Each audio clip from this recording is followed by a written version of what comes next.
السلام عليكم ورحمة الله وبركاته نحمده ونصلي على رسوله الكريم أما بعد أعوذ بالله من الشيطان الرجيم بسم الله الرحمن الرحيم وآت ذا القربى حقه إلى آخر الآية صدق الله المولانا العظيم وصدق رسوله النبي الكريم ونحن على ذلك من الشاهدين والشاكرين আলহামদুলিল্লাহি রাব্বিল আলামিন। সুপ্রিয় দর্শক মণ্ডলী, মহান আল্লাহ তাআলার দরবারে শুকরিয়া আদায় করছি। আল্লাহ রাব্বি করিম আমাদেরকে মুসলিম বানিয়েছেন, আলহামদুলিল্লাহ।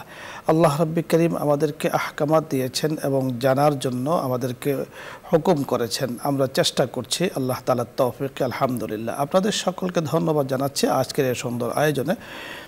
আমরা এই আয়োজনে প্রতিদিন নির্দিষ্ট বিষয় নিয়ে, সময় উপযোগী বিষয় নিয়ে কথা বলি, আপনাদের প্রশ্নের উত্তর নিয়ে কথা বলি। আল্লাহ তাআলার দরবারে আমরা সকলের জন্য দোয়া করে থাকি। আজও আল্লাহ চাহে তো তার ব্যতিক্রম নয়। আজকে আমরা যে বিষয় নিয়ে কথা বলবো তা হলো উত্তম প্রতিবেশীর পরিচয় ও অধিকার। হযরত রাসূল আকরাম সাল্লাল্লাহু আলাইহি সাল্লামের অনেকগুলো হাদিস দ্বারা এই বিষয়টি প্রমাণিত যে আল্লাহ তাআলার কাছে তোমরা চাও উত্তম প্রতিবেশী, এবং আল্লাহ তাআলার কাছে খারাপ প্রতিবেশী থেকে ফানা চাওয়ার কথাই বলা হয়েছে। এবং কোরআনে কারীম আল্লাহ রাব্বি করিম আমাদেরকে হুকুম করেছেন যে আত্মীয়তার হক যথাযথভাবে আদায় করো, এবং অন্য জায়গাতে আল্লাহ তাআলা আমাদের সকলকে জানিয়ে দিয়েছেন আত্মীয়তার হক, মিসকিনদের হক, গরিবদের হক এবং প্রতিবেশীর অনেক অনেক হক অধিকার রয়েছে। আজকে আমরা এই বিষয় নিয়ে কথা বলবো। কথা বলার জন্য আমাদের সাথে যিনি বিষয় নিয়ে কথা বলবেন যোগ দিয়েছেন বিশিষ্ট ইসলামী চিন্তাবিদ, মিডিয়া আলোচক, সুবক্তা, লেখক এবং গবেষক মুফতি মোহাম্মদ ওসমান কাসিমি, পরিচালক জামিয়া ইসলামিয়া আব্দুল গনি মস্তুল, খিলক্ষেত, ঢাকা। আসসালামু আলাইকুম। ওয়ালাইকুম আসসালাম ওয়া রাহমাতুল্লাহ। মুফতি সাহেব কেমন আছেন? আলহামদুলিল্লাহ, ভালো আছেন? আলহামদুলিল্লাহ। আজকে আপনার কাছে আমরা জানবো যে উত্তম প্রতিবেশী কাদেরকে বলা হয়। কারণ উত্তম প্রতিবেশী যদি ভালো হয়, প্রতিবেশী যদি ভালো হয় তাহলে নিঃসন্দেহে তিনি উত্তম হবেন, আর এর দ্বারা অনেক উপকার পাওয়া যায়। সময় অসময় তার সাথে চলা যায়, তার থেকে উপকার নেওয়া যায়, উপকার পাওয়া যায়। আর কোনো কারণে যদি প্রতিবেশী খারাপ হয় ইসলামের দৃষ্টিতে, তাহলে কিন্তু বিষয়টি অনেক অসুন্দর হয়ে যায়, বসবাস অনেক সময় অযোগ্য হয়ে যায়। তো আপনার কাছে আমরা এই সম্পর্কে বিস্তারিত শুনব। আলহামদুলিল্লাহ, আলহামদুলিল্লাহ ওয়া কাফা ওয়া সালামুন আলা ইবাদিহিল্লাযিনা ইসতাফা, আম্মা বাদ। আল্লাহ পাকের অশেষ রহমত। আজকে যে বিষয়টি আমরা নির্ধারণ করেছেন এটা অত্যন্ত একটি গুরুত্বপূর্ণ বিষয়। এই বর্তমান প্রেক্ষিতে, বর্তমান সময়ে এই বিষয়টি অত্যন্ত গুরুত্ব বয়ে আনে। কেননা এই যান্ত্রিক যুগের কারণে, যান্ত্রিক সভ্যতার কারণে মানুষ প্রতিবেশীর খবর রাখতে ভুলে গেছে। অথচ ইসলামের কত বড় একটি গুরুত্বপূর্ণ ইবাদত এবং গুরুত্বপূর্ণ বিষয়, এই বিষয়টি আমরা ভুলে গেছি। মানুষের আত্মা এবং মনের শান্তির জন্য প্রতিবেশীর খবর রাখা, প্রতিবেশীর সাথে ভালো সম্পর্ক করা, একটি ভালো উত্তম প্রতিবেশী পাওয়া, এটাও একটা ভাগ্যের বিষয়। এবং প্রতিবেশীর সাথে ভালো ব্যবহার করা, এটা একটি পরিপূর্ণ মুমিনের একটি আলামত। কেন রাসূল পাক সাল্লাল্লাহু আলাইহি সাল্লাম বলেছেন, ওয়াল্লাহি লা ইউমিনু, ওয়াল্লাহি লা ইউমিনু, ওয়াল্লাহি লা ইউমিনু। আল্লাহ রাসূল তিনবার এই বাক্যটা উচ্চারণ করেছেন। তখন সাহাবায়ে কেরাম বলেছেন, ইয়া আল্লাহ রাসূল, কে মুমিন হবে না? আল্লাহর কসম করে বলতেছেন যে বাক্যটা তিনবার, এত গুরুত্বপূর্ণ একটি বাক্য। রাসূল পাক সাল্লাল্লাহু আলাইহি সাল্লাম বলেছেন যে ওই ব্যক্তি মুমিন হবে না, ওই ব্যক্তি মুমিন হবে না, ওই ব্যক্তি মুমিন হবে না যার থেকে প্রতিবেশী নিরাপদ না। অর্থাৎ যে ব্যক্তি প্রতিবেশীর সাথে ভালো ব্যবহার না করবে, প্রতিবেশীর সাথে সুসম্পর্ক না রাখবে, সে খাঁটি মুমিন হতে পারবে না। অন্য হাদিসে এসেছে, রাসূল পাক সাল্লাল্লাহু আলাইহি সাল্লাম বলেছেন যে যখনই জিবরাইল আলাইহিস সালাম ওহী নিয়ে আসতেন, যখনই আসতেন, রাসূল পাক সাল্লাল্লাহু আলাইহি সাল্লামকে প্রতিবেশীর সম্পর্কে যেন ভালো আচরণ করে, ভালো সম্পর্ক রাখে, সুসম্পর্ক রাখে, সে বিষয়ে রাসূল এই আল্লাহ রাব্বুল আলামিন তাকিদ দিতে আল্লাহ রাব্বুল আলামিনের পক্ষ থেকে কি করতেন, ওহী পাঠাইতেন এবং এই বিষয়ে তাকিদ দিতেন। এমনকি রাসূল পাক সাল্লাল্লাহু আলাইহি ওয়াসাল্লাম এটা বলেছেন যে আমার এরকম মনে হয়েছে যে প্রতিবেশী কেউ যদি মারা যায়, প্রতিবেশী তার ওয়ারিসের কি হয়ে যাবে, হকদার হয়ে যাবে। তো আমরা উত্তম প্রতিবেশী চিনার ইসলামিকভাবে কোরআন হাদিসের আলোকে অনেকগুলি নিদর্শন রয়েছে। আমরা যদি উত্তম প্রতিবেশী হতে চাই এবং উত্তম প্রতিবেশী চিনতে চাই, এই সমস্ত আলামত যদি আমরা কারো মধ্যে দেখি বা এই সমস্ত যে সমস্ত আলামত আমাদের মধ্যে প্রতিষ্ঠিত হলে আমরা উত্তম প্রতিবেশী হতে পারবো এবং আল্লাহ রাব্বুল আলামিনের কাছে আমরা যা পাবো।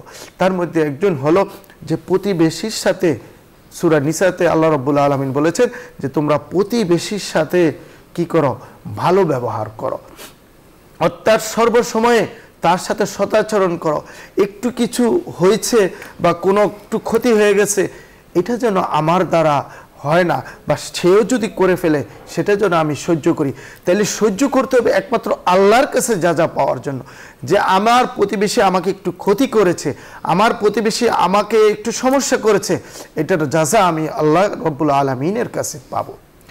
দ্বিতীয়ত হলো উত্তম প্রতিবেশী হওয়ার আরেকটি আলামত হলো যে রাসূল পাক সাল্লাল্লাহু আলাইহি সাল্লাম বলেছেন যে তোমরা প্রতিবেশীকে বেশি বেশি হাদিয়া দান করো, হাদিয়া দাও।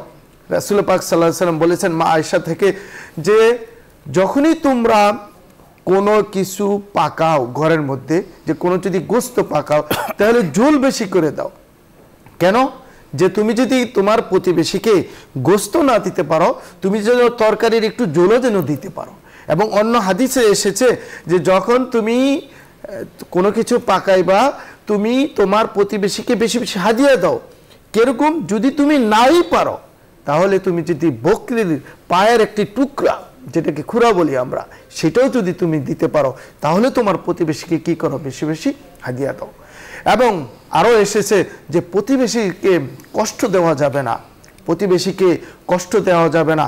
কেননা আমরা দেখা গেছে মানুষকে আমরা বেশি কষ্ট দিতে ভালোবাসি, বিশেষ করে প্রতিবেশীকে আমরা দেখতে পারি না, প্রতিবেশীর বদনাম করি, প্রতিবেশীর ক্ষতি করতে বেশি চেষ্টা করি। যেরকম দেখা গেছে আমার ক্ষেতের সাথে একজনের ক্ষেত আছে, সে কিন্তু আমার প্রতিবেশী, শুধু বাড়ির প্রতিবেশী তা না, তার ক্ষেতের আইল আমি কেটে ফেললাম, তার কি করলো, দেখা গেছে যে আমি আমার ক্ষেতে পাহারা দিচ্ছি বা চাষ করছি, তার ক্ষেতের মধ্যে একটি ছাগল বা একটি পশু এসে তার ক্ষেতকে ক্ষতি করছে, সেখান থেকে তাকে রক্ষা করা। অর্থাৎ প্রতিবেশীকে সর্বসময় কি সাহায্য সহযোগিতা করা, প্রতিবেশীকে হাদিয়া দেওয়া এবং প্রতিবেশীকে কষ্ট না দেওয়া। যথার্থ আপনি বলছিলেন। দর্শক মণ্ডলী, মুফতি মোহাম্মদ ওসমান কাসিমি প্রতিবেশীর অধিকার নিয়ে কথা বলছিলেন। দেখুন, উত্তম প্রতিবেশী তিনি যিনি এমনভাবে জীবনযাপন করেন যে তার দ্বারা তার প্রতিবেশী যিনি আছেন উনি কোনোভাবে কষ্ট না পান এবং প্রয়োজনে সময় অসময়ে তিনি উপকৃত হন, তিনি হলেন উত্তম প্রতিবেশী। রাসূল আকরাম সাল্লাল্লাহু আলাইহি ওয়াসাল্লাম কত সুন্দরভাবে আমাদেরকে জানিয়ে দিয়েছেন, তুমি যখন তরকারি পাকাও, যদি তুমি তরকারি দিতে নাও পারো, তাহলে একটু পানি বাড়িয়ে দাও, ঝোল বাড়িয়ে দাও, যাতে তাকে দেয়া যায়। এর অর্থ হলো তার খোঁজ খবর নেওয়া। যে প্রতিবেশীর খোঁজ খবর নেয়, তিনি নিঃসন্দেহে উত্তম প্রতিবেশী। প্রতিবেশী বাড়ির দিক থেকে হতে পারে, অথবা আমি যখন যেখানে অবস্থান করছি, আমার পার্শ্বে যিনি আছেন তিনি আমার প্রতিবেশী। আমি গাড়িতে চলছি, বিমানে চলছি, বাসে চলছি, অথবা রাস্তায় হাঁটছি, আমি কোথাও বসে আছি, যিনি আমার পার্শ্বে আছেন তিনি আমার প্রতিবেশী। আমার আচরণ দ্বারা, আমার ব্যবহার দ্বারা তিনি যাতেভাবে কোনো কষ্ট না পান সেদিকে অবশ্যই খেয়াল রাখতে হবে এবং প্রয়োজনে আমি তার উপকার করব। পানির ব্যবস্থা যদি না থাকে, তাকে পানি দিয়ে আমি সহযোগিতা করলাম, তার যদি কোনো কিছুর প্রয়োজন হয় আমি সেটা ব্যবস্থা করলাম। এর দ্বারা অনেক অনেক সওয়াব। রাসূল আকরাম সাল্লাল্লাহু আলাইহি ওয়াসাল্লাম আমাদের মুফতি সাহেব যে বিষয়টি বলেছেন, লাউলা আশুক্কা আলা উম্মতি, যে আমার উম্মতের উপরে যদি কঠিন না হতো, তাহলে প্রতিবেশীর এত অধিকার যে সম্পদের মধ্যেও তাদের অংশীদারিত্ব চলে আসতো, কিন্তু সেটা দেয়া হয়নি, উম্মতের উপরে কঠিন হয়ে যাবে। এজন্য প্রতিবেশীর অধিকার, প্রতিবেশীর হক নিয়ে আমরা সচেতন থাকি। বিশেষ করে বানবাসী মানুষ যারা আছেন, বন্যায় কবলিত, বন্যা আক্রান্ত হয়ে আছেন, আমার বাড়িটা একটু উঁচু আছে, এখানে একটু বসার জায়গা আছে, আমি সেখানে নিজে যেমন আরাম করব, অন্যকে আরামের ব্যবস্থা করে দেব। এর দ্বারা রব্বি কারীম অনেক খুশি হন, ইহ এবং পরজগতে অভাব দূর করে দেন, এবং যে যখন আমার যে প্রয়োজন সে প্রয়োজনগুলো আল্লাহ তাআলা পূরণ করেন। আমার বাসায় রান্না হচ্ছে, আমার পড়শি যিনি আছেন, আমার প্রতিবেশী যিনি আছেন, তার বাসায় রান্না হচ্ছে না পানির কারণে, যে কোনো কারণে হোক, আমি তার খোঁজ খবর নিলাম। আমি একটু কম খেয়ে আমি আমার প্রতিবেশীকে আমার খাবার মধ্যে আমি শরিক করলাম, তার খোঁজ নিলাম। আমার যেখানে 3 টাকা হয়ে যায়, আমি সেখানে 5 টাকা 2 টাকা আমার প্রতিবেশীর জন্য ব্যয় করলাম। এই সময় বলা হয় যে পূর্ণতা, বলা হয় যে সওয়াব অর্জন করার মৌসুম এই সময়। এজন্য বিশেষ করে সকলের জন্য করব। আমার প্রতিবেশী যিনি আছেন, আত্মীয় হোক তিনি আমার প্রতিবেশী, মুসলিম হন তিনি আমার প্রতিবেশী, অমুসলিম হন তিনি আমার প্রতিবেশী, সকলের হক নেয়া অধিকার রয়েছে আমার কাছে। এজন্য শরীয়তে বলা হয়েছে হক্কে সোফা।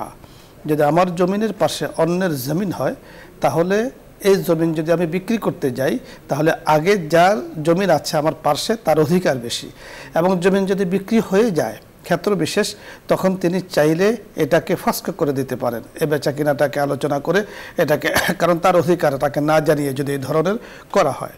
এজন্য প্রতিবেশীর অধিকার নিয়ে শরীয়তে এইভাবে আমাদেরকে বলেছেন, হুকুম করেছেন, আদেশ দিয়েছেন। আল্লাহ তাআলা আমাদেরকে যথাযথভাবে প্রতিবেশীর অধিকার যথাযথভাবে দেওয়ার তৌফিক দান করেন এবং সওয়াব অর্জন করার তৌফিক দান করেন। আমি যদি সিদ্ধান্ত নিই যে আমি কখনো কাউকে কষ্ট দেব না, আমার হাত দ্বারা নয়, আমার জবান দ্বারা নয়, আল্লাহ পাক আমাদেরকে তৌফিক দিবেন অবশ্যই। আল্লাহ তাআলার তৌফিক কামনা করে আজকের মতো যে বিষয় নিয়ে আমরা কথা বলছি, দ্বিতীয় পর্বে আমরা আসছি। আপনাদের যদি বিষয় নিয়ে কোনো কিছু জানার বোঝার থাকে, অথবা শরীয়তের কোনো মাসলা মাসাইল জানার প্রয়োজন হয়, আপনি আমাদেরকে প্রশ্ন করতে পারেন, আমরা চেষ্টা করব কথা বলার জন্য। প্রথমে জেনে আছেন, আসসালামু আলাইকুম ওয়া রাহমাতুল্লাহ। ওয়ালাইকুম আসসালাম। জি, পরিচয় দিয়ে প্রশ্ন করুন। হুজুর, আমি দীর্ঘদিন পর বরিশাল থেকে বলছি। বলুন। হুজুরে দেখে ভালো লাগছে। হুজুর তার সহকর্মীদের জন্য সালাম, আর কিছু না। ঠিক আছে, ধন্যবাদ আপনাকে ধন্যবাদ।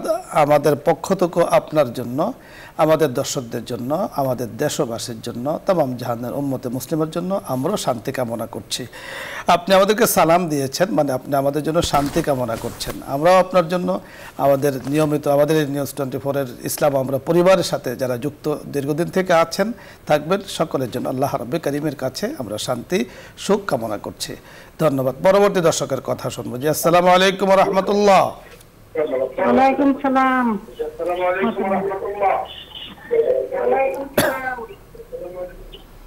হুজুর, আমার একটা ছিল যে দুরূদ শরীফ আগে পড়ে না তওবা আগে পড়ে? আমরা বুঝতে পেরেছি, আপনি শুনতে থাকুন, আমরা কথা বলছি। বুঝতে পেরেছেন প্রশ্নটি? মানে ইস্তেগফার আগে না দরুদ আগে? এটা আসলে এত কোনো কোরআন শরীফের আয়াত না। আপনি চাইলে দুরূদ শরীফ আগে পড়তে পারেন, তারপরে ইস্তেগফার পড়তে পারেন। আর যদি ইস্তেগফার পড়ে তারপরে দুরূদ শরীফ পড়েন, তারপর আল্লাহর কাছে দোয়া করেন। প্রথমে ইস্তেগফার পড়ে নেওয়াটা ভালো, তারপরে আপনি কি করবেন, দুরূদ শরীফ পাঠ করবেন, তারপর আল্লাহর কাছে দোয়া করবেন। যথার্থ বলেছেন। অর্থাৎ আপনার জন্য যখন যেটা সহজ হয় আপনি সেটাই পাঠ করতে পারেন, কারণ দোয়া কবুলের কিছু নিয়ম আছে। সে নিয়মের মধ্যে দোয়ার শুরু দিয়া ইস্তেগফার পড়তে হয়, দরুদ শরীফ পড়তে হয়। সেই হিসাবে আপনি দরুদ আগে পড়ুন অথবা পরে পড়ুন, ইস্তেগফার আগে পড়ুন পরে পড়ুন, কোনো বাধ্যবাধকতা নেই যে এটা আগে পড়তে হবে এটা পরে পড়তে হবে। আপনার জন্য যেটা সহজ হয় সেটি আপনি আগে পড়ুন, কোনো সমস্যা নেই। আমরা পরবর্তী দর্শকের কথা শুনবো। জি, আসসালামু আলাইকুম ওয়া রাহমাতুল্লাহ। ওয়ালাইকুম আসসালাম ওয়া রাহমাতুল্লাহ। আপনি প্রশ্ন করুন। আমি বলছি কি, আমি তো এইখানে একটু কথা বলার জন্য চেষ্টা করি, তা পারি না একদিনও বলছি। টিভির ভলিউম একটু কমিয়ে নেন, এরপরে কথা বলুন। হুজুর আমি তো অনেক দিন ধরে এই অনুষ্ঠান দেখছি, কিন্তু একদিনও ওই প্রশ্ন করার সুযোগই পাই না, আর ফোন দিলেও ঢোকে না আর কি। জি, আজকে পেয়েছেন, কথা বলুন। হুজুর আমার একটা প্রশ্ন কি, যে আমরা এই বাসাবাড়ি থাকি অনেক দিন ধরে, ধরেন 21 বছর, এইখানে পানির সমস্যা, তাই আর আমরা হিন্দু বাড়ি থেকে পানি এনে খাবার পানি খাই, এটা কি খাওয়া যাবে? আর একটা প্রশ্ন হচ্ছে যে ধরেন এই বাসাবাড়ি থাকি এতদিন, ঘরের চাবি কাঠি সব দিয়ে ওনারা ঢাকায় থাকে, তা এখন এই বাড়িতে সমস্ত যে কিছুই আমরা দেখাশোনা করি, খাই, এইগুলো কি খাওয়া যাবে? ধরেন ফল টল অনেক কিছু। জি, বুঝতে পেরেছি, আপনি শুনতে থাকুন, আমরা কথা বলছি। অনেকদিন ধরে আপনি চেষ্টা করেছেন, কানেকশন পাচ্ছেন না, আজকে পেয়েছেন, শুকরিয়া আদায় করুন রব্বে কারিমের। আলহামদুলিল্লাহ, এই আলহামদুলিল্লাহ আপনি বলুন শুকরিয়াতান, আল্লাহ তাআলা যেন তৌফিক দান করেছেন, সামনে আরো তৌফিক দান করেন। আপনি যে বিষয়টি জানতে চেয়েছেন যে কোনো হিন্দু বা অমুসলিম পড়শি তার বাড়ি থেকে পানি এনে খায়, এটাতে কোনো সমস্যা নাই, এটাতে কোনো বিধি নিষেধ নাই। পানি যদি পবিত্র হয় অবশ্যই আপনি খেতে পারবেন। আপনি যেমন তার বাড়ি থেকে পানি এনে আপনি পান করছেন, ঠিক আপনার বাড়ি থেকেও কিছু সুযোগ হলে তাকে আপনি দিতে পারেন, কোনো সমস্যা নেই। এতে করে আপনার সাথে একটা হৃদ্যতা প্রতিষ্ঠিত হবে, কায়েম হবে, এবং একটা পর্যায়ে আপনার সৌন্দর্যতা উনি গ্রহণ করবেন। আরেকটি প্রশ্ন আপনি করেছেন যে আপনারা কেয়ারটেকার, সম্ভবত উনি ওনার বাড়িতে ভাড়া থাকেন, হয়তো ওনারা ঢাকা থাকেন, ওনার দেশে থাকেন, তো ওনাদের ফলমূল বা অন্য কিছু আছে যেটা উনি খেয়ে ফেলেন। এটা হলো যে ওনাদের গাছ, যেহেতু গাছের মালিকানা আপনার যিনি, উনি যদি আপনাকে অনুমতি দিয়ে থাকেন তাহলে আপনি খেতে পারেন। আমি যতটুকু বুঝতে পেরেছি, আসলে উনি যেটা বলেছেন যে আমাদেরকে দেখাশোনা করার জন্য দিয়েছেন, ভাড়া থাকে, হয়তো বা কিছুটা ভাড়া ওনারা দেন। তো দেখাশোনার ক্ষেত্রে আপনি খুব খেয়াল করে শুনতে থাকুন যে একটি হলো আপনি ভাড়া থাকেন, আপনি ভাড়াটিয়া, আপনি ভাড়া দেন, আপনি থাকছেন, আর অলওয়েজ সকল কিছুর মালিক কিন্তু যিনি আছেন উনি, ওনার বিল্ডিংয়ের মালিক। এবং ভাড়াটিয়াদের ক্ষেত্রেও অবশ্যই লক্ষণীয় যে আমি পানি ব্যবহার করছি সেটা হিসেব করে ব্যবহার করা, বিদ্যুৎ ব্যবহার করছি সেটা হিসেব করে করা, এবং আমি ভাড়া থাকছি, তার বিল্ডিংটা, তার ঘরটা আমার কাছে আমানত, সে হিসেবে এটাকে যথাযথ রক্ষা করা। এরকম নয় যে মালিক দেখছে না তাই আমি যা ইচ্ছা তাই ব্যবহার করব, এটা কিন্তু উচিত নয়, কারণ মালিকের মালিক যিনি আছেন উনি কিন্তু দেখছেন, রাব্বুল আলামিন। আর আপনি থাকছেন যে বাড়িতে, সেই বাড়িতে যদি উনি আপনাদেরকে সে অধিকার দিয়ে থাকে যে সব দেখাশোনা করবে, সুন্দর যেন থাকে, ফলমূল যা আছে তোমরা ভোগ করবে, পারলে আমাদেরকেও দেবে, না পারলে না দিবে, এটাকে দেখাশোনার দায়িত্ব তোমার, তাহলে আপনি পরিপূর্ণ দেখাশোনাও করতে পারেন, আপনি যা আছে সেটাও ভোগ করতে পারেন। যদি এই অধিকার দিয়ে না থাকে তাহলে অবশ্যই এটা আমানত, আর আমানতকে এইভাবে কি বলা, ভোগ করা যায় না, আমানতকে ব্যবহার করা যায় না, কারণ আমানতের সম্পদ থেকে কোনো উপকার নেওয়া যায় না। দেখাশোনা করতে দিয়েছেন, আপনাদেরকে সকল কিছুর প্রয়োজনে যদি আগে আলোচনা না হয়, আলোচনা করে এগুলো ভোগ করা, আহার করা, ব্যবহার করা, এটা আমাদের দায়িত্ব এবং কর্তব্য। পরবর্তী দর্শকের কথা আমরা শুনবো। জি, আসসালামু আলাইকুম রহমতুল্লাহ। ওয়ালাইকুম আসসালাম রহমতুল্লাহ। হুজুর, সেই 15-16 বছর পর আমি লাইনটা আজকে পাইলাম, আল্লাহর কাছে লাখ লাখ শুকরিয়া। জি, আলহামদুলিল্লাহ। হুজুর, আমার প্রশ্ন তো অনেক পেয়ে থাকি, আমি যা উত্তর পেয়ে থাকি, আমার ভিতরে যা প্রশ্ন থাকতো অনেক উত্তর পেয়ে গেছি, মাশাআল্লাহ, আমি অনেক খুশি। তো এই মুহূর্তে আমার একটা প্রশ্ন আছে। আমার আব্বা সেই মারা গেছে অনেক আগেই, উনি আগে রোজা করতেন না, আমরা তখন ছোট, আমার বয়স এখন প্রায় 50-এর কাছাকাছি, কিন্তু ওই সময় আমি আমার আব্বাকে বুঝাইতে পারিনি, আমরা করতাম না, আমাদের সেই ইয়াতে ছিলাম না। এখন বুঝতেছি যে অনেক, সে হয়তো কষ্টে আছেন ওখানে। তো আমি আল্লাহ রহমতে অনেক এগিয়ে গেছি, আল্লাহমুখী হয়েছি, আমি এবার হজ করেছি। তো প্রায় 10-12 বছর ধরে আমি সোম, বৃহস্পতিবার আর হচ্ছে যে আপনি ইবাদত করছেন, রোজা রাখেন। ধন্যবাদ আপনাকে। আপনার জানার বিষয় কি বলুন? সম্ভবত কানেকশন বিচ্ছিন্ন। আপনি অনেক দিন ধরে আমাদের এই অনুষ্ঠানের সাথে যুক্ত আছেন, আপনাকে ধন্যবাদ জানাচ্ছি অনুষ্ঠানের পক্ষ থেকে, চ্যানেলের পক্ষ থেকে। এবং আপনি ইবাদত করছেন, ইবাদত আসলে বলার বিষয় নয়, সেটা রব্বে কারিমের জন্য হয়। আপনি যা করছেন আল্লাহ তাআলার জন্য করুন এবং করতে থাকুন, আল্লাহ তাআলার কাছে কবুলের আশা করতে থাকি আমরা সকলেই। পরবর্তী দর্শকের কথা শুনবো। জি, আসসালামু আলাইকুম ওয়া রাহমাতুল্লাহ। ওয়ালাইকুম আসসালাম।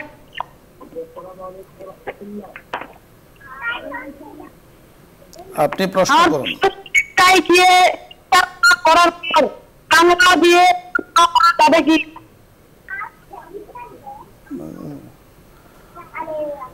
ধন্যবাদ আপনাকে, আপনার শুকরিয়া জ্ঞাপন করছি। আমরা আপনার কথা বুঝতে পারিনি, আপনি আরেকবার চেষ্টা করুন। পরবর্তী দর্শকের কথা শুনবো। আসসালামু আলাইকুম ওয়া রাহমাতুল্লাহ। আসসালামু আলাইকুম। ওয়া আলাইকুম আসসালাম। হুজুর, জি, আমার দুইটা প্রশ্ন। বলুন। তাহাজ্জুদের নামাজ পড়ার পরে ফজরের আযান দেওয়ার পরপরই ফজরের নামাজ পড়া যাবে নাকি? মানে জামাত শুরুর আগেই নামাজ পড়া যাবে বুঝতে নাকি? পেরেছি। আর আরেকটা প্রশ্ন, মুয়াজ্জিন আযান দেওয়ার সময় যখন আশহাদু আন্না মুহাম্মাদার রাসূলুল্লাহ এটা যখন আমরা বুঝতে পেরেছি, তখন আপনি দরুদ পড়বেন কিনা আপনি শুনতে থাকুন। আমরা কথা বলছি, আপনি শুনতে থাকুন। দুটো প্রশ্ন বুঝতে পেরেছেন। প্রথম যে প্রশ্নটা উনি করেছেন যে মহিলাদের জন্য সুবহ সাদেক হওয়ার পরে যখন তাহাজ্জুদ পড়লো এবং মুয়াজ্জিন আযান দিয়ে ফেলেছে, তারপর মহিলারা ঘরে নামাজ পড়তে পারবে, কোনো সমস্যা নেই। ওয়াক্ত হওয়ার পরে নামাজ পড়তে পারবে, আযানের পরে তো ওয়াক্ত হয়ে যায়, তখন মহিলা পুরুষ সকলেই পারবে, বাকি পুরুষের জন্য জামাতে নামাজ পড়বে। আর দ্বিতীয় প্রশ্ন হলো যে আশহাদু আন্না মুহাম্মাদার রাসূলুল্লাহ, এই সময় মনে হয় কি পড়বেন উনি? এটা এই সময়ে আমাদের কাছে এই ধরনের প্রশ্ন আরও এসেছে, এই জন্য আমরা বুঝতে পেরেছি যে অনেকেই বলেন যে এই সময়টা আশহাদু আন্না মুহাম্মাদার রাসূলুল্লাহ যখন বলে, তখন আমরা কি দুরূদ পড়বো না মুয়াজ্জিনে যা বলেছে উচ্চারণ করেছে তাই বলবো? এটা হলো প্রশ্ন। জি, আসলে এই সময় দরুদ পড়ার অন্য সময় আছে। এখানে হাদিসে যেমন বলা হয়েছে যে কৌলু মিসলামা কালাল মুয়াজ্জিন, তোমরা তাই বলো যা মুয়াজ্জিনে বলছেন। তো মুয়াজ্জিন সাহেব আল্লাহু আকবার, আল্লাহু আকবার, মুহাম্মদুর রাসূলুল্লাহ, আশহাদু আন্না মুহাম্মাদুর রাসূলুল্লাহ যা বলছেন ঠিক মুয়াজ্জিনের কথাগুলো সেখানে উচ্চারণ করা। কোন কোন riwayate আছে যে হাইয়া আলাস সালাহ, হাইয়া আলাল ফালাহ, এই সময় লা হাওলা ওয়ালা কুওয়াতার কথা আছে। বিশেষ করে যখন ফজরের সময় আসসালাতু খায়রুম মিনান নাওম বলা হয়, তখন সাদাক্তা ওয়া বারারতা এভাবে হাদিসে পাকে এসেছে। ধন্যবাদ। আমরা পরবর্তী দর্শকের কথা শুনবো। জি, আসসালামু আলাইকুম ওয়া রাহমাতুল্লাহ।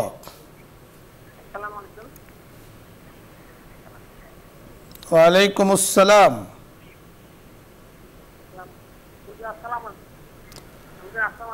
ওয়া আলাইকুম আসসালাম। একটু জোরে বলতে হবে।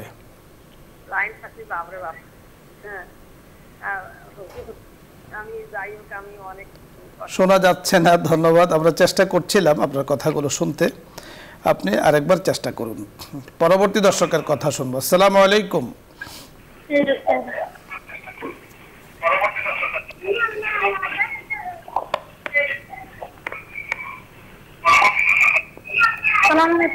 ওয়ালাইকুম আসসালাম। আপনি প্রশ্ন করুন। হ্যালো, জি, আপনি কথা বলুন। হ্যাঁ হুজুর, জি, ভালো আছেন? আলহামদুলিল্লাহ। একটা বলছিলাম কি, আমার স্বামী তো দালালি কাজ করে, বুঝছেন? টিভির ভলিউম এত বাড়িয়ে রেখেছেন যে আপনার কথাগুলো বোঝা যাচ্ছে না। মোবাইল থেকে? আচ্ছা, ধন্যবাদ। ভলিউম একটু কমিয়ে এরপর প্রশ্ন করুন। আচ্ছা শোনেন, আমার স্বামী সিকিউরিটি গার্ডের কাজ করে, বুঝলেন, দালালি। জি জি। এখন গাছ মনে করেন 20 টাকা 25 টাকা এরকম দেয়, কিছু সময় চায় আবার কিছু সময় চায় না। তখন কি এই টাকাটা দেওয়া কি ওনার পক্ষে? আমরা বুঝতে পেরেছি, ধন্যবাদ। আপনি শুনতে থাকুন, আমরা কথা বলছি। বুঝতে পেরেছেন?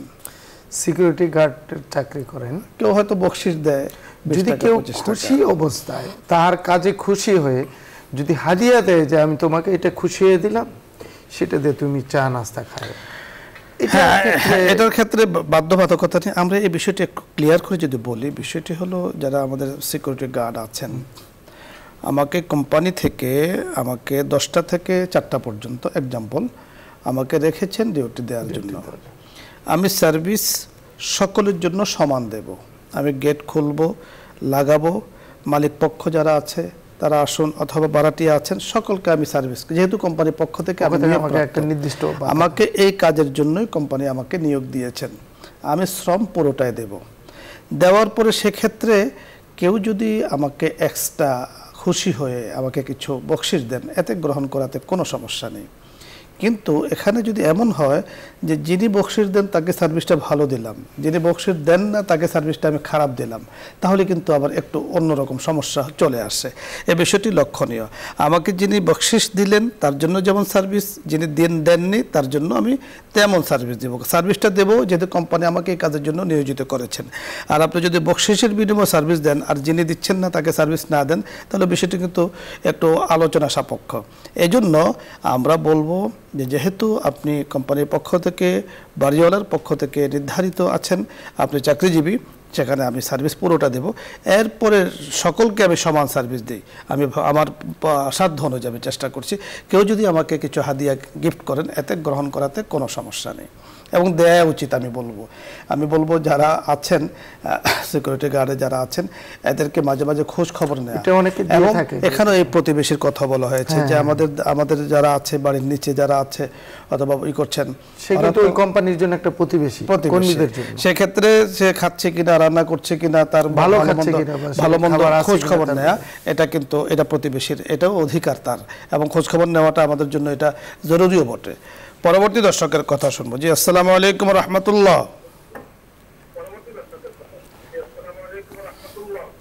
আসসালামু আলাইকুম। ওয়ালাইকুম আসসালাম।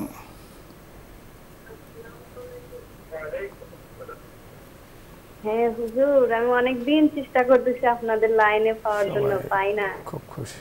আলহামদুলিল্লাহ, আলহামদুলিল্লাহ, আজকে পেয়েছেন। আপনি কথা বলুন, প্রশ্ন করুন। জি হুজুর, আমি লাখ লাখ শুকরিয়া। আলহামদুলিল্লাহ। হুজুর, আমার দুইটা প্রশ্ন আছে। বলুন। যে প্রথমত, আমরা তো না জেনে না বুঝে কত পাপ করে থাকি, কত বিপদ করে থাকি, কত অন্যায় করে থাকি। কিভাবে তওবা করলে আল্লাহর কাছে ক্ষমা পাবো? জি। আর দ্বিতীয় প্রশ্ন, যে আমার স্বামী মানে ঠিক মতো নামাজ পড়তে চায় না, করতে চায় না, আমি কিভাবে তাকে নামাজি বানাতে পারবো? ধন্যবাদ। আমরা দুটো বিষয় জানতে পেরেছি, আপনি শুনতে থাকুন। আজকে আলহামদুলিল্লাহ অনেকে অনেক দিন ধরে কানেকশন পাচ্ছেন না, অনেকে কানেকশন আজকে পেয়েছেন। ধন্যবাদ সকলকে, শুকরিয়া আল্লাহ তাআলার। তো প্রথম যে প্রশ্নটি করেছেন আপনি বুঝতে পেরেছেন যে আমাদের আসলে এটা উনি যে প্রশ্নটা করেছেন বোন, এটা প্রত্যেকটা মুসলমানেরই চাওয়া, প্রত্যেকটা ব্যক্তির চাওয়া। অর্থাৎ এটা আমাদের পাপ মোচনের সর্বোত্তম পন্থা হলো যখনই আমাদের থেকে কোনো পাপ হয়ে যাবে সাথে সাথে আল্লাহর কাছে আমরা তওবা করে নিব, আল্লাহর কাছে ক্ষমা চেয়ে নিব। এবং প্রতিদিন আমরা শোয়ার আগে আমরা নিজেদের কাজকর্ম হিসাব করব, এবং হিসাব করে যখন দেখব যে আমার গুনাহ বেশি হয়ে গেছে এবং আমি পাপ আজকে বেশি করে ফেলেছি, সেই পাপ থেকে তওবা করে আল্লাহর কাছে প্রতি রাত্রে শোয়ার আগে আমরা ক্ষমা চেয়ে নিব, তাহলে প্রতিদিনের পাপ প্রতিদিন আল্লাহ ক্ষমা করে দিবে। এটা হলো, হ্যাঁ, আপনি যথার্থ বলেছেন যে তিনটি শর্ত হাদিসে কিন্তু বলা হয়েছে। যে এক নম্বর হলো আপনি যেই গুনাহ করেছেন, আমি যে গুনাহ করেছি সেটার থেকে সম্পূর্ণরূপে নিজেকে হেফাজত করা, অর্থাৎ আমি আর এই গুনাহ করব না, গুনাহ ছেড়ে দেয়া এবং গুনার জন্য প্রতিজ্ঞা করা যে গুনাহ আর করব না। তৃতীয় বিষয় হলো যে অতীতে যা হয়েছে তার জন্য শর্মিন্দা হওয়া, লজ্জিত হওয়া। চতুর্থ বিষয় হলো যে আমি ভবিষ্যতে এই গুনাহ আর করব না, তার জন্য আযম বিল জজম, অর্থাৎ পাক্কা সংকল্প করা। এই চারটি বিষয় অবলম্বন করে আমি যখন তওবা করব তো সেই তওবাটাই আল্লাহ তাআলা কবুল করেন। দেখুন কোরআনে কারিমে আল্লাহ তাআলা কিন্তু বলেছেন তাওবাতান নাসুহা, এমন তওবা করো যে তওবা তোমার কবুল হয়, আর এটাকে সেই তওবা বলা হয়। আশা করছি আপনি বুঝতে পেরেছেন। দ্বিতীয় যে বিষয়টি, স্বামী নামাজ পড়ে না, উনি কি করতে পারেন? এক্ষেত্রে দেখেন নামাজের, আপনি যেহেতু নামাজ পড়েন, আপনার স্বামী পড়ে না, এক্ষেত্রে আপনি আপনার ঘরের পরিবেশটাকে নামাজি বানাই দেন এবং স্বামীকে আপনি বিভিন্ন তাশকিল করেন, বিভিন্ন কিতাবাদি পড়ান এবং আমাদের বুজুর্গানের যারা আছেন, আমাদের বড় বড় বুজুর্গান মাওলানা, বিভিন্ন মাহফিলে তাকে পাঠান, ওয়াজ মাহফিলে, এবং বড় বড় বুজুর্গের দরবারে তাকে নিয়ে সান্নিধ্যে নিয়ে কিছুক্ষণ তার সাথে কথাবার্তা বলান, তাকে হেদায়েত হয় যেভাবে সেইভাবে তাকে করেন। এবং উনি যদি শিক্ষিত হয়ে থাকেন তাহলে বিভিন্ন কোরআন এবং হাদিসের বই তাকে পড়ান এবং নামাজ না পড়ার যে আযাব রয়েছে, যে ক্ষতি রয়েছে, সে সমস্ত বই তাকে বেশি বেশি পড়তে দেন এবং আল্লাহর কাছে বেশি বেশি দোয়া করেন তার জন্য। ইনশাল্লাহ দেখবেন এক সময় ইনশাল্লাহ তিনি নামাজি হয়ে যাবেন।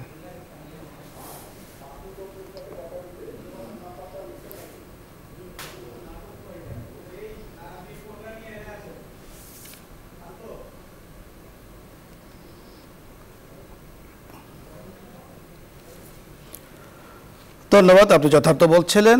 আমরা পরবর্তী দর্শকের কথা শুনবো। জি, আসসালামু আলাইকুম ওয়া রাহমাতুল্লাহ।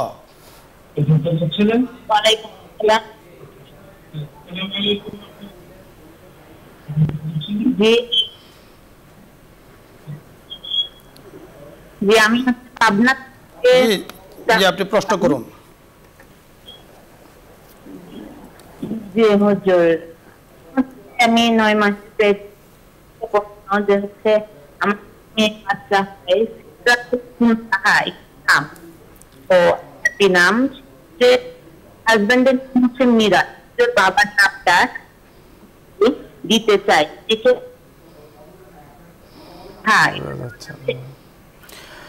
আপনাকে ধন্যবাদ। কথাগুলো বোঝা যাচ্ছে না, আপনি আরেকবার চেষ্টা করুন। আমরা পরবর্তী দর্শকের কথা শুনবো। জি, আসসালামু আলাইকুম ওয়া রাহমাতুল্লাহ। ওয়ালাইকুম আসসালাম।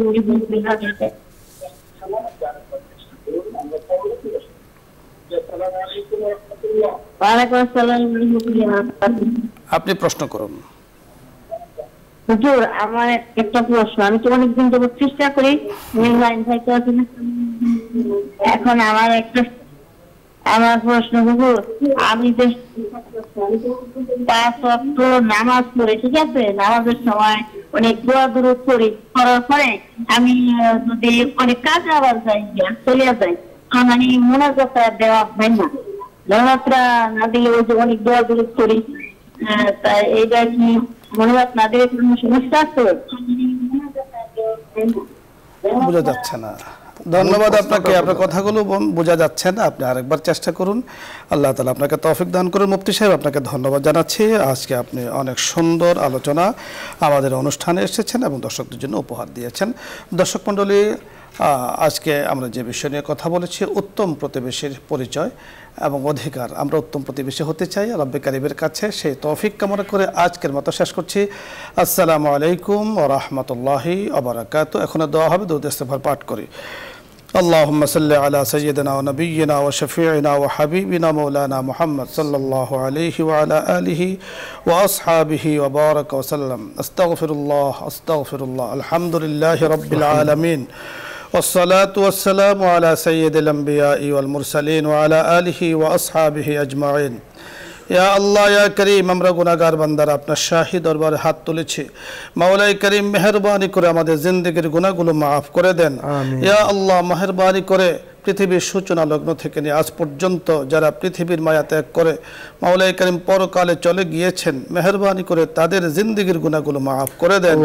মাওলাই করিম, বিশেষ করে আমাদের ছাত্র ভাইয়েরা, ইয়া আল্লাহ, দেশের জন্য মাওলাই করিম দেশের স্বাধীনতার জন্য, মাওলাই করিম মানুষের জন্য শান্তি, রূহ, সুখ শান্তির জন্য প্রাণ উৎসর্গ করেছেন, শাহাদাত বরণ করেছেন। ইয়া আল্লাহ, তাদেরকে জান্নাতের আলা মাকাম দান করেন।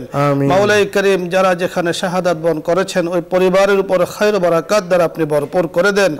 মাওলাই করিম যে উদ্দেশ্যে প্রাণ দিয়েছেন, প্রাণকে উৎসর্গ করেছেন, ইয়া আল্লাহ, ওই উদ্দেশ্যকে আপনি কামিয়াবি দান করেন। মাওলাই করিম, মেহেরবানি করে আমাদের সকলের জন্য সুখ শান্তির আপনি ফয়সালা করে দেন। আপনার হাবিবের উসিলায় আমাদের দোয়াকে কবুল ও মঞ্জুর করেন। আমিন। বিহুরমতি সাইয়্যিদিল মুরসালিন। আলহামদুলিল্লাহি রাব্বিল আলামিন।